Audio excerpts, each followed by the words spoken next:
Hey guys, Scott from Aristocob.com here. Seth from theshrinkingpastor.com. You just phoning this one in today? Together, the three of us, we are Markwood Men's Breakfast Club. Thank you for joining us again. Good morning, boy. Good morning, Homer.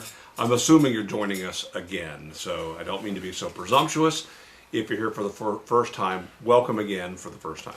They're joining us again because they joined us last night.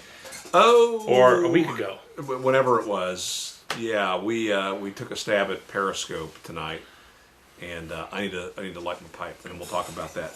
So I'm thinking we're going to continue on with the many faces of 1Q. Hooray! And so today we're going to smoke 1Q, some MacBaren 7Cs Royal, which I imagine is something that's going to be very similar to 1Q. that bag smells like honey and maple syrup. It smells good, is what it smells like. Not necessarily that bag, but the 1Q bag. That smells good. It does smell good. Thank you. Of course. I'm going to be smoking in a finished Morgan nose warmer, polished Morgan nose warmer. So yeah, we were kind of waylaid. Our plan was to go grab something to eat really quickly at Subway, and then to rush here to the shop to shoot some videos tonight, because tomorrow morning, Jandy and I are heading down to the furthest reaches of Georgia, to Columbus, Georgia, to celebrate the investiture of my cousin. And yeah, I had to Google it too. He is the president of a university down there, and he became president this last fall, but I think not unlike a lot of businesses who have like a 90-day grace period to kind of test you out. He's not fully, I guess, vested. Indentured. Would be the way. Until now. So, you know, he's been there, I guess, a seminar, or a semester. A semester. Or, I don't know how it works. But anyway, we're going down.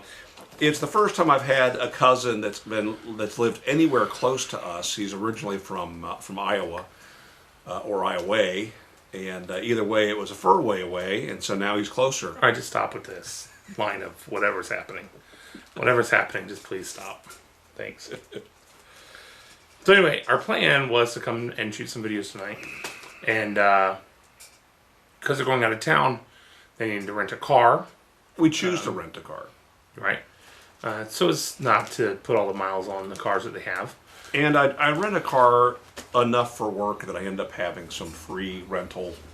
I guess with this particular company, it's like coupons. And so we were going to burn through a couple of those loyalty coupons. Yeah. Sorry, I didn't mean to interrupt you there. So, Mom shows up at Subway as we're finishing up dinner. Says, "Hey, I need you guys to go pick up the rental car right away." And so we go out to the airport and decided we would film something along the way, and decided to give Periscope a try. Now, I have never Periscoped before, and of course, Homer being Homer said, "Here's my phone. Go ahead and go." And so I had no idea what was happening when all these things started popping up, and I gave you hearts and slightly smiley more faces instruction and thumbs than up. that, but not enough. The instruction was Here's the true instruction. The true instruction was when the video starts, whatever the camera's pointed at first will become the thumbnail. So make sure it's looking at my face. I did not say that. You absolutely did. I implied it. I said, oh. So the thumbnail needs to be Hollywood Homer on this one. He said, "Yep." Right. Yeah. Yeah. And then you can double tap and we can show the public it's you the in your face. Aristocob Periscope channel. But now they won't know. They won't know that I was there with you. Well, they won't know I was there either because you didn't do it right. Apparently, I didn't save it. Apparently, I didn't put a title. That's what happens when he's driving. It's titled Untitled. Yeah, it's our freshman release. So what happens when he's driving? He just says, "Here, go," and he just said, "Press the button." To make sure to double press so it then is off of my face and they can see both of us. So let's talk about social media. No. I am a fan of some social media. I'm not a fan of others. And I'm most definitely not a fan when the people who own the platform start to cash in and force advertisement down our throats. Now, I know they own it, they can do anything they want with it, but where were those ads when everything got started? No, they wait until it's a popular platform, and then suddenly they do the old switcheroo and start jamming stuff down our throats. So there's a I great saying. mostly left Facebook because of that, and I'm getting really sick and tired of Instagram because of that. There's a great saying that floats around that if a service is free, then you are the product. Okay. Meaning it's Facebook. Put my face on the thumbnail, son. If you're not, The product demands it. the product is a bit full of itself.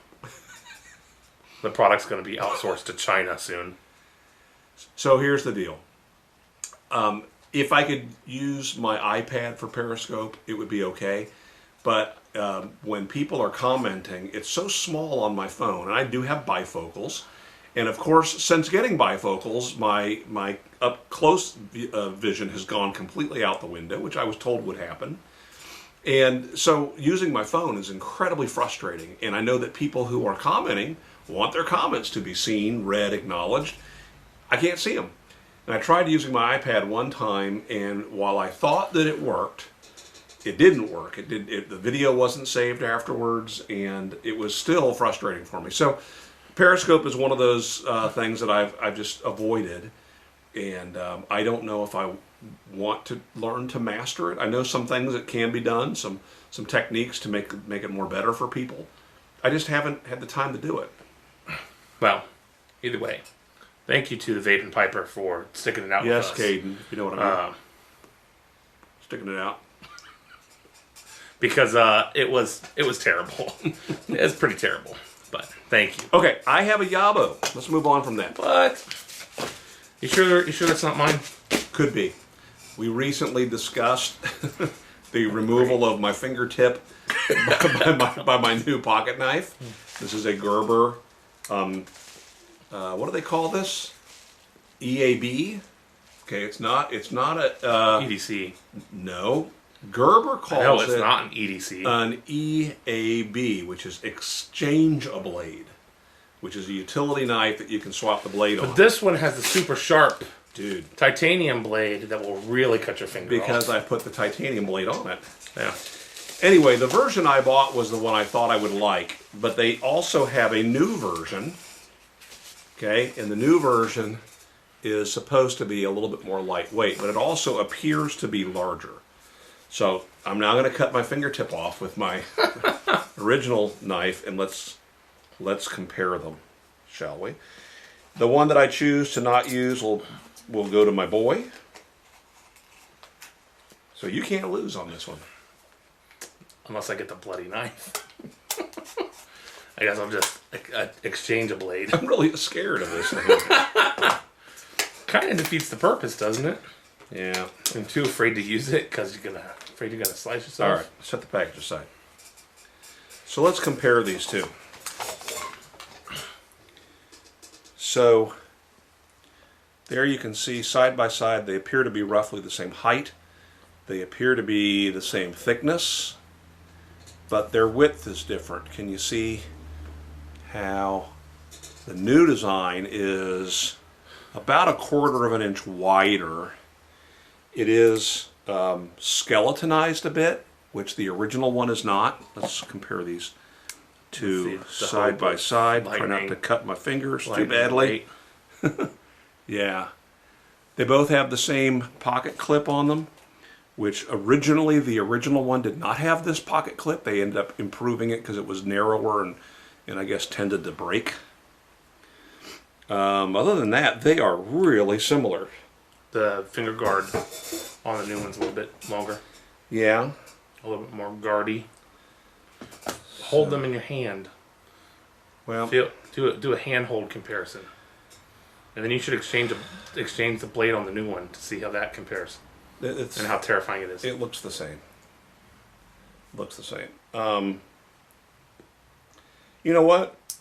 Excuse me. I don't see that being that much larger that would bother me. The additional size. And let's see if we can compare the weight. it is lighter. Not that much lighter. So the difference is the new design on Amazon is about $9 and the old design is close to $12. So is it worth the difference? I don't know. I just like the idea of having it being a little bit slimmer. The new one actually feels heavier to me. You think so? Yeah. Well, maybe it's just my hands. Yeah, it's definitely my hand. This hand is heavier. So I don't know. Maybe I'll use them both. And I've been using the other one now for a while. One thing I am going to do is I'm going to be changing out the screw that you use to hold the blade in place. And I'm going to change it for a cap screw. A socket head cap screw, or what do they call? It is called a socket head cap screw. Those are the kind of screws that have a cylindrical head that you use an Allen wrench or a hex wrench in. And what that I hope will do is it'll provide me with a little bit more of a little thumb stud to open it. The screw that's there that's holding it is a pan head, and it doesn't give me enough to push open. The other thing is I saw a guy who posted some pictures on a blog or on a forum, and he has filed some notches in the side to give him a little bit more of a grip surface, so he can use his thumb here. He also filed some grooves in there. Now, I did learn the original version, the one that was recalled. The reason it was recalled, I now recall, is they where this portion of the blade now rests under a finger guard and it fits into a groove in that finger guard, it didn't used to. It used to fit on a ledge. And if you really got to pushing down on that, the blade would pivot and lacerate your finger. Yeah! So lacerating fingers is not a great idea. So I'll play with these and make a decision, and you got yourself a new Gerber cool exchange blade. Thank you. Pocket knife. I'll try not to cut myself. You have something to talk about, don't you? Yeah, I do. I got an ISYS this week. What's an ISYS, boy? Oh, it hasn't caught on yet. It's I'm gonna show you something. So it's not a Yabo because I've already opened it. Play with it. I was at Ferguson, a plumbing supply warehouse today. I went to Ferguson Junior High School. Yeah. Mm-hmm. Picking up some plumbing supplies, and they had a flashlight there that really drew my attention, and I ended up leaving. Decided not to. And your flashlights. I know. I decided not to even ask the price because it looked too expensive, and just by random happenstance, I needed to go back to the supply house. And when I was there, I decided to go ahead and ask. So, for a point of reference, this is the Cree flashlight that I have raved about. This is the Ultrafire Cree. Bought it off of China, Chinese website, Tmart. You can get it off of AliExpress. You can get it off of Amazon. I think I got these off of Amazon with Prime shipping for less than $4 a piece. It is super bright. It's got a strobe light mode, a bright mode, and a softer mode, and has the retractable, detractable lens. And this is powered by a single AA battery. I think. Yeah, a single AA. So this other flashlight that caught my eye is a Nebo Redline. A genuine Nebo? A genuine. So, for comparison, here compares to the Cree. So it's smaller. Bring it over here and wait in your face. Nebo. Smaller. Cree. It uses the same kind of technology. So the LED is in both. And however, one thing I did notice is the LED on the Nebo is much closer to the surface. So it doesn't have such a focal lens, distance. Whereas on the Cree, it's the LED's down here and the lens is here. So this one has a detachable pocket clip. So you can carry it just like that, or you can attach the pocket clip on, you can rotate it, you can do it however you want. Oh, and the Cree's is screwed in place? The Cree's is screwed in place with 2 screws. So pros or cons, this one could fall off, probably isn't. The clip itself is not nearly as tight, it's pretty loose, whereas the Cree is super tight, so this is not going to fall off your pocket. One thing I thought was kind of cool, the button is glow in the dark. And one of the You bigger just need differences. a second flashlight to charge it. Done. One of the bigger differences. There you go. In them is this one is magnetic. So I like that feature. Don't know how often I'll use that. So just a brightness comparison. They're almost identical. We had them outside. Couldn't really pinpoint which one was brighter. The Nebo, the zoom on it is a twist zoom, whereas on the Create it pulls out. I'm afraid of this wearing out over time. It's got this cool little red ring, so you're going to find it if it lands face down. I like the size of this. Now, it was $13, Ooh. which is 3 times the price of a Cree. But I liked it. I thought that was a reasonable price. It's $13 on Amazon, so I wasn't getting ripped off. And then, Well, I got into the truck and opened it up, and I saw the battery it uses. oh. This sucker uses a CR123A. Right? So I went to CVS to see how much these cost. You have any guess? $15. It is $18 for 2. So $9 a piece, $9 a battery. So I don't know yet how much they cost on Amazon. So it's a cool flashlight. I do like it, but man, it's yet another win for the Cree, in my opinion, because for $4, great flashlight. You can throw it around. I don't care if it's broken. I've given 2 or 3 of these to my son. He uses them at night. The battery on this is supposed to last on the highest setting for 6 hours. So I don't even know if this is a fully charged battery that's in here. But the light is almost identical.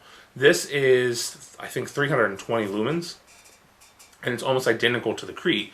So when I posted about this or mentioned this previously, a lot of the comments said, "What's a piece of crap?" And it's advertised poorly and is not nearly as bright as it says it is. Now, I think on the Chinese website, this has like 4,000 lumens. So I'm with you there, but for a comparable size flashlight to have comparable brightness for $4, can't beat it. No, it's cheap. Can't beat it. But again, I like this one. I probably will EDC this just because of the size. At least till the battery dies. Yeah, I'm not replacing the battery unless I can find them dirt cheap Is that on Amazon. a lithium battery too? I don't know. I am interested to see how much brighter it gets. The ones that they had at CVS were the lithium, the super strong. How much brighter if you put a decent battery? Not Right. that came with it. Yeah. Right. It is a lithium battery. Yeah, that's what I thought. So So it's going to last in your glove compartment So forever. 1400 milliamp hour, 3 volt. Says do not recharge. Yeah. So, Something like that. yeah, maybe that is what I need. Put it in your e-cig and see if you can get it to explode. There we go. A lot of the ones that are a little bit bigger than this do use the e-cig 18650 batteries, rechargeables that you can get. But got that today. Thought I'd show you guys. It says a point of reference. Get the Cree. It's totally worth it. $4. Can't go wrong. All right, so not fair to review the MacBaren 7 Seas Royal yet, having had just one smoke in a brand new corncob. But what I can tell you is it's 1Q-ish. It's certainly not 1Q. And again, the point of this many faces of 1Q is these are tobaccos that are similar to 1Q. I would say, yeah, you're going to say, what's the closest in the MacBaren line to 1Q? That's probably it. But, it's not 1Q. Sorry to disappoint. All right, I think that's all for let's wrap this today. up. Guys, thanks for joining us. Guess we'll see you next week. Yes, we will. Make it a great week. Bye.